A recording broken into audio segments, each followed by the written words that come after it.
একটা ক্লাসের ডিউরেশন লিখেছি আমরা 60 minute.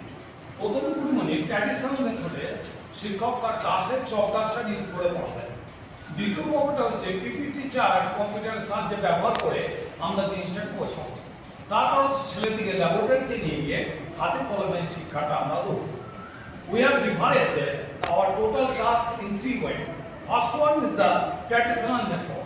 Second one is with the help of our PP chart and computer, we try to explain the method to the student. That is, the student will be clear.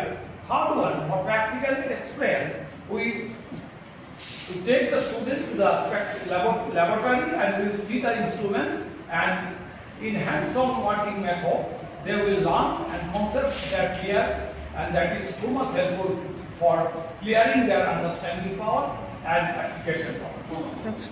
Students, today our topic is how can we measure the air pressure.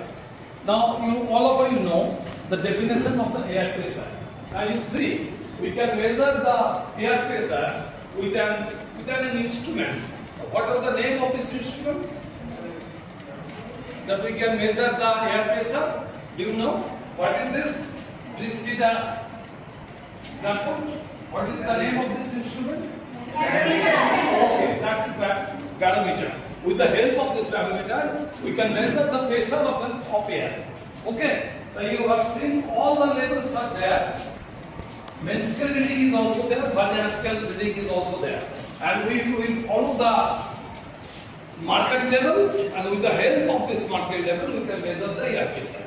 Okay. Air pressure in the lab, practical in lab. বায়ু চাপ দেয় তো বুঝতে পারো কি করে বায়ু চাপ দেয়? হ্যাঁ, বায়ু চাপ দেয় বুঝতে পারো না?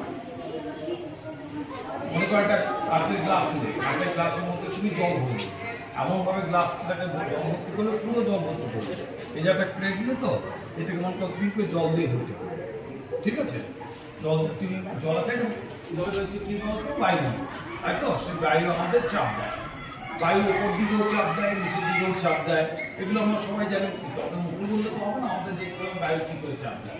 এই ধরো আমরা একটা বিকার নিলাম, তাই তো? এই বিকার থেকে তোমরা কি করলে জল দিয়ে ভর্তি করলে, জল দিয়ে ভর্তি করার পরে যে কোনো একটা কার্ডবোর্ড জাতীয় কিছু নিই, তাই তো? কার্ডবোর্ড জাতীয় কিছু নিলে, কার্ডবোর্ড জাতীয় কিছু নেওয়ার পরে এটাকে নেওয়ার পরে মনে করো তুমি এরকম ভাবে ধরবে, ধরে এটাকে ছেড়ে দেবে। ছেড়ে দেওয়ার পর দেখবে কি এই কার্ডবোর্ডটা নিচে পড়লো। কেন পড়লো না? কারণ নিচের দিক থেকে বায়ু চাপ দিচ্ছে, নিচের দিকে বায়ু কি করছে? চাপ দিচ্ছে। এই চাপটা দেওয়ার জন্য কি হচ্ছে, এই কার্ডটা উপর থেকে নিচের মধ্যে পড়ছে। নিয়ে এবারে কি করবে তুমি দেখাও, বিকারটা নিয়ে কি করবে? এদিকে এসো, এটাকে জল দিতে,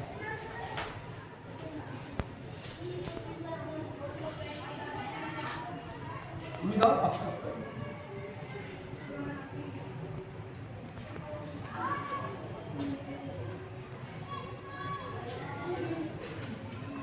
তারপরে তুমি এসো কি করবো বলো, এটা এর উপরে দেখাও। হ্যাঁ, থাকবে না, তাই তো? আমরা এটাকে এরকম ভাবে উড়াবো, উড়ানোর পরে করবো কি হাতটা ছেড়ে, হাতটা ছেড়ে দিচ্ছে বলে এটা করছে, তাই তো? আর এখান থেকে আমরা বুঝতে পারছি কি যে বায়ু আমাদের চাপ দিচ্ছে। হলো, এইভাবে আমাদের হাতে করে ব্যাপারগুলোকে আমাদেরকে জানতে হবে এবং বুঝতে হবে, তাই তো নাকি? বায়ুর চাপ আমরা কি মাপতে পারি? মাপতে পারি। কি যন্ত্রের সাহায্যে মাপতে পারবো? হ্যাঁ, এইটা কি? এই যন্ত্রটার নাম হচ্ছে ব্যারোমিটার। এই যন্ত্রটার নাম কি হচ্ছে বলতো? ব্যারোমিটার। এই ব্যারোমিটার যন্ত্রের সাহায্যে আমরা কিন্তু বায়ুর চাপটা মাপবো, ঠিক আছে? আমরা বায়ুর চাপটা মাপবো। আগে দিন তোমাদের স্যার দেখিয়েছিলেন কি করে বায়ুর চাপ মাপতে হয়, আমিও তোমাদের দেখাচ্ছি বায়ুর চাপ কিভাবে মাপতে হয়। এবার দেখো আমাদের এই বায়ুর চাপ, এখানে আমরা কি করি, দুটো স্কেল আছে, তাই তো? এই দুটো ভার্নিয়ার স্কেল আর এদিকে আমাদের মেন স্কেল রিডিং রয়েছে। মেন স্কেল হিসেবে এখানে যেখানে দেখো এখানে যে পারদ লেভেলটা যেটা চকচক করবে,